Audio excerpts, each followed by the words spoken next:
Inabot na nga ng siyam-siyam ang inihintay na tulong mula sa gobyerno. Paso pa ang natanggap na tseke ng isang dating OFW mula po sa OWA. Idinulog niya yan sa inyong Kapuso Action Man.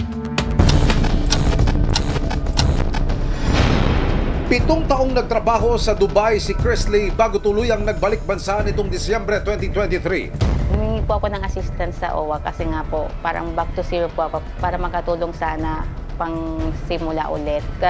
Follow up po ako ng February sa sabi processing daw. Parang nawawalan na rin ng pag-asa kasi ang tagal na po eh. Tapos parang paulit pag sinasabi pa, pag pinapollow up po pare-parehas lang naman yung sinasabi sa akin. Hanggang sa ang inaasahang tulong sa ilalim ng programa na Balik Pinas, Balik Hanap Buhay, inabot na raw ng 1 taon. Noong December 27, 2024, tumawag po sila sa kuya ko, sa kapatid ko, na sinabi na approve daw po yung final ko, may cheque daw po. Pero nang ipapa-encash na sa bangko ang 20,000 pisong cheque, Ang sabi sa akin, hindi na pwedeng palitan kasi lagpas na ng 180 days yung cheque. Pinapalitan ko po sa OWA. Nung time na rin na yun, pinasa ko po yung request para sa reissue.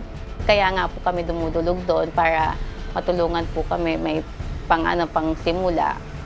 Kaso po, kung ganyan po yung process nila, paano po kami magkakapag simula ulit?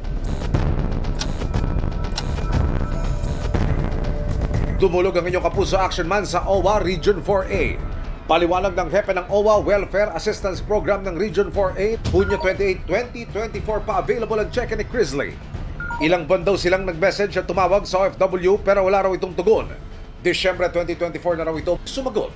Pero dahil 6 na buwan na ang nakalilipas, napaso na raw ang cheque. Pinaproseso na nila ito makaraang maibalik ni Chrisley ang cheque. Paliwanag ni Chrisley, madalas na walang telco signal sa kanilang lugar kaya nahirapan siyang makatanggap ng mga mensahe at tawag. Sa ngayon ay na-release na ang updated na cheque ni Chrisley.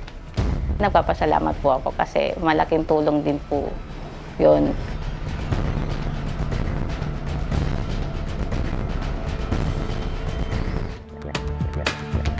Mission accomplished tayo mga kapuso. Para sa inyong mga sumbong, ipadala nyo lamang sa Kapuso Action Man Facebook page. Dahil sa anumang reklamo, pang-abuso o katiwalian, tiyak may katapat na aksyon sa inyong Kapuso Action Man.